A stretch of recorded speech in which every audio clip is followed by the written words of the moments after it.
चलिए जानते हैं बिहार के 38 जिलों की 50 महत्वपूर्ण खबरें केवल 10 मिनट में। लेकिन उससे पहले आपसे छोटा सा अनुरोध है कि अगर आप हमारे चैनल पर नए हैं तो चैनल को सब्सक्राइब जरूर कर लीजिए। आपका एक सब्सक्राइब हमें इसी तरीके का महत्वपूर्ण और तेज खबरें खोजकर आप तक पहुंचाने के लिए प्रोत्साहित करता है, इसलिए सब्सक्राइब करना मत भूलिएगा।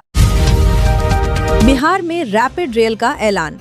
उप मुख्यमंत्री सम्राट चौधरी ने घोषणा की है कि पटना से गया, मुजफ्फरपुर और बेगूसराय के बीच रैपिड रेल नेटवर्क बिछाया जाएगा, जिससे सफर सिर्फ 40 मिनट का रह जाएगा। राहुल गांधी का बिहार दौरा। लोकसभा में नेता प्रतिपक्ष राहुल गांधी लगभग 90 दिनों के बाद बिहार दौरे पर आ रहे हैं, जहां वे युवाओं जेन ज़ी को एकजुट करने के लिए एक विशेष अभियान शुरू करेंगे। 5 लाख करोड़ का निवेश लक्ष्य।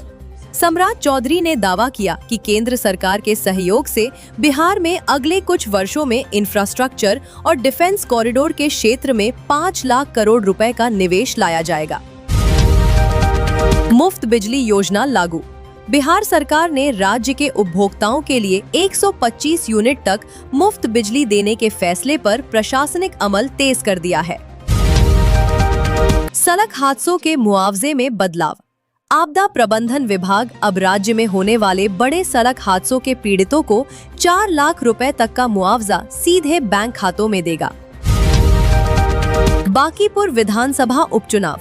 पटना की बांकीपुर सीट पर होने वाले आगामी उपचुनाव के लिए राजनीतिक सरगर्मियां तेज हो गई हैं। प्रशांत किशोर की जन सुराज पार्टी ने यहां पूरी ताकत झोंकने का दावा किया है। अंचल कार्यालयों में जनता दरबार। कैमूर के चांद अंचल कार्यालय सहित राज्य के विभिन्न प्रखंडों में आयोजित जनता दरबार में जमीन विवाद से जुड़े 9 में से 8 मामलों का ऑन द स्पॉट निपटारा किया गया। डिप्टी सीएम को धमकी देने वाला चिन्हित। बिहार के उप मुख्यमंत्री विजेंद्र प्रसाद यादव को फोन पर अपशब्द और धमकी देने वाले अज्ञात आरोपी की पहचान के लिए साइबर थाना पुलिस लगातार छापेमारी कर रही है। सरकारी अधिकारियों की संपत्ति पर ईओयू का शिकंजा। हाजीपुर नगर परिषद के एक लेखापाल के पास 15 साल की नौकरी में आय से 200% अधिक संपत्ति और पत्नी दोस्तों के नाम 8 जमीनें मिलने के बाद आर्थिक अपराध इकाई ईओयू आगे की कार्रवाई। राशन कार्ड और 20 सूत्री बैठक। पटना और आसपास के जिलों में 20 सूत्री कमेटियों की बैठक में नए राशन कार्ड बनाने और अपात्र लोगों के नाम हटाने की प्रक्रिया में पारदर्शिता लाने के निर्देश दिए गए हैं। खान सर को पटना हाईकोर्ट से अंतरिम राहत। कोचिंग संस्थान में हुई फायरिंग मामले में पटना हाईकोर्ट ने राज्य सरकार से 4 हफ्ते में जवाब मांगा है। फिलहाल स्थानीय अदालत ने उनकी गिरफ्तारी पर रोक बरकरार रखी है। पटना हाईकोर्ट के अधिकारी से लूट। अदालतगंज के व्हाइट हाउस के पास बदमाशों द्वारा हाईकोर्ट के सेक्शन ऑफिसर प्रकाश चंद्र के गले से 1.80 लाख रुपए की सोने की चेन छीनने के मामले में पुलिस सीसीटीवी फुटेज खंगाल रही है। Patna smart city app update. Patna Nagar Nigam ने अपने डिजिटल ऐप को अपडेट किया है, जिसके माध्यम से नागरिक अब एक क्लिक पर अपने वार्ड पार्षद का नंबर पा सकेंगे और व्हाट्सएप चैटबॉट से सीधे शिकायत दर्ज करा सकेंगे। पटना साइंस कॉलेज का भूकंप केंद्र ठप। साइंस कॉलेज परिसर में बना करोड़ों का भूकंप नेटवर्क केंद्र पिछले 3 साल से रख रखाव और मैनेजमेंट काउंसिल न बनने के कारण खंडहर में तब्दील हो रहा है। दरभंगा और रक्सौल एयरपोर्ट विस्तार।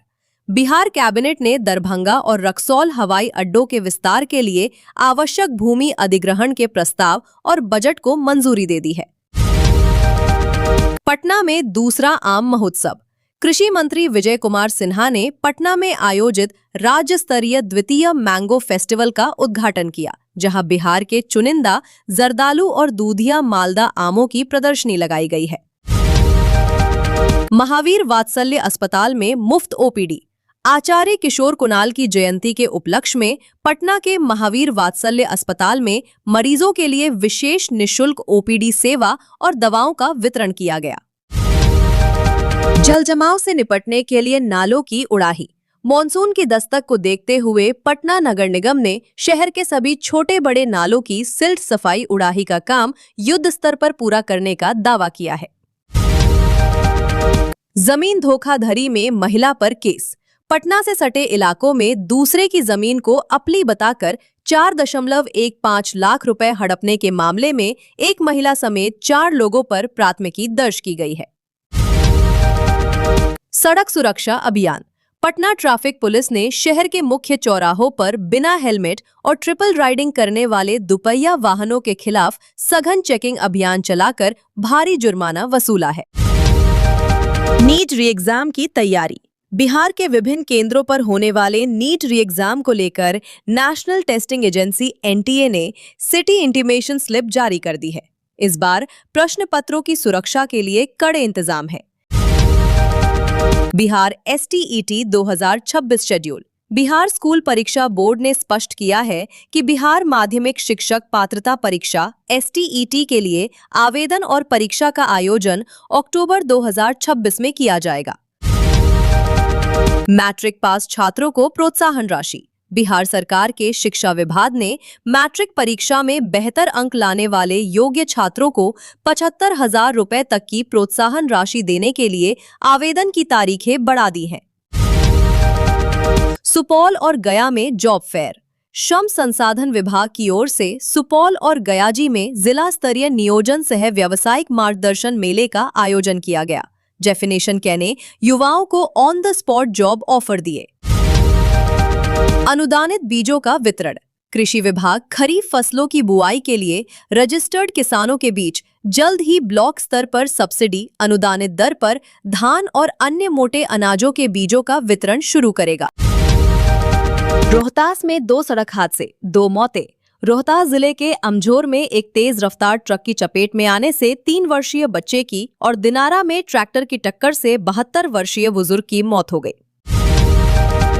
सीवान में ई रिक्शा पर अस्थायी रोक। सीवान जिला प्रशासन ने यातायात व्यवस्था को दुरुस्त करने के लिए शहर के मुख्य मार्गों पर अगले 6 महीनों तक नए ई रिक्शा के रजिस्ट्रेशन और परिचालन पर अस्थायी रोक लगा दी है। बेगूसराय निफ्ट एनआईएफटी विस्तार केंद्र। महिलाओं को स्वावलंबी बनाने के उद्देश्य से बेगूसराय में स्थित निफ्ट विस्तार केंद्र में नए टेक्सटाइल और डिजाइनिंग बैच की शुरुआत की गई है। ट्रैक्टर चलाते समय हार्ट अटैक। गया के खेदरू बिघा में खेत की जुताई करते समय एक 45 वर्षीय ट्रैक्टर चालक को अचानक दिल का दौरा पड़ा, जिससे मौके पर ही उसकी मौत हो गई। दंपति को उम्र कैद की सजा। मुजफ्फरपुर की एक स्थानीय अदालत ने आपसी रंजिश में हुई एक हत्या के मामले में दोषी पाए गए पति पत्नी को आजीवन कारावास की सजा सुनाई है।